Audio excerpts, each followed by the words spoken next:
It's true what they say about the fall and the sudden stop at the end. I'd lain here in the snow while the lurid chain of scenes that had led me here kept playing in my head. A rerun of my own private snuff movie. A memory of my corpse. Alone at my own wake. Thinking in metaphors again. The femme fatale was gone. Only a sour taste remained of the kiss that killed me. This was a late goodbye. 13 years after I'd gotten my revenge, it had finally caught up with me. It had been a long time to bear the pain. My blood painted the snow red. A gruesome slushy dissolved all the scattered painkillers and leisurely dripped down to the sewer, mingling with the bile of the city, becoming one with it. I can see them now, my wife and my baby. Honey, I'm home. In spite of its human mask, to describe the dark presence as intelligent would have implied human qualities on something decidedly inhuman. Nonetheless, it found the one spot in the diner that was dark enough. Some light spilled into the corridor, ravaging it. But it took the pain. Horrible as it was, the writer would soon fix that. He would be coming to the one place where it still had power. The kidnapper fired his gun one last time, and the shadow vanished into the darkness it had come from. See? Nothing to it, Wake. The thought of Alice in his hands was revolting. We stood on the wooden platform of Lover's Peak, the waterfall on the mountain behind us, the lights of the radio mast blinking red in the heights above. I fought with the urge to take a swing, force myself to speak. Let's cut the act now. Where's my wife? Alice looked through the viewfinder, lining up the shot. Cauldron Lake was breathtaking. Something caught her eye. A figure standing in the shadows behind the cabin, like a thin woman in a black dress.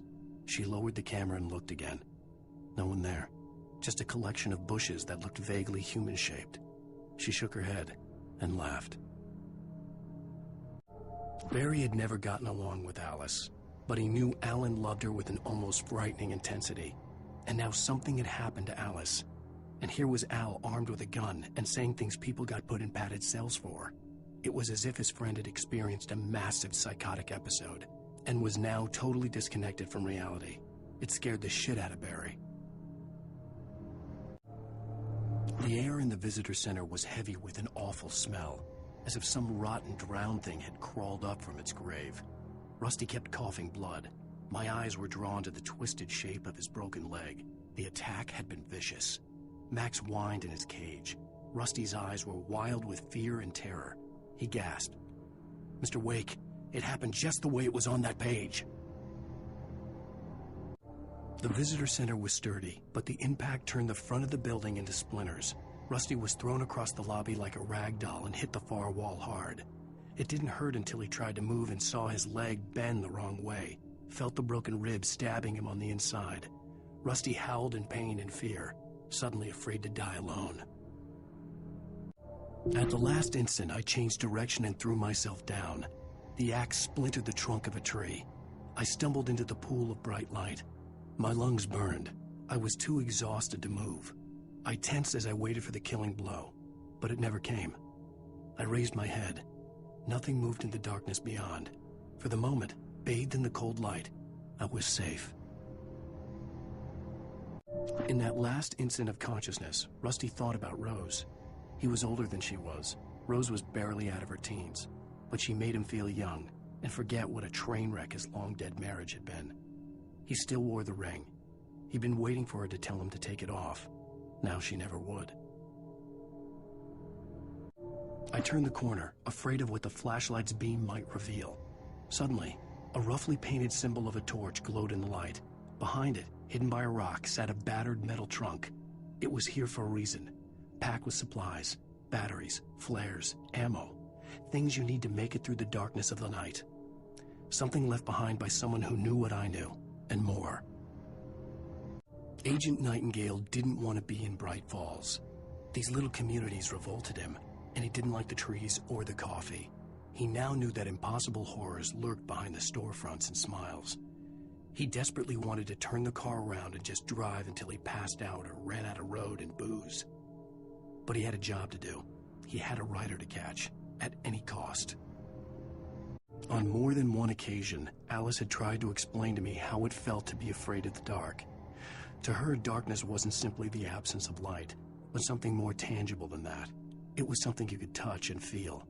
Worse than that, it was something with a mind of its own, something malicious and malign. For her, things changed when they were wrapped in darkness. They turned into something else, something foreign, and nothing was safe or innocent anymore.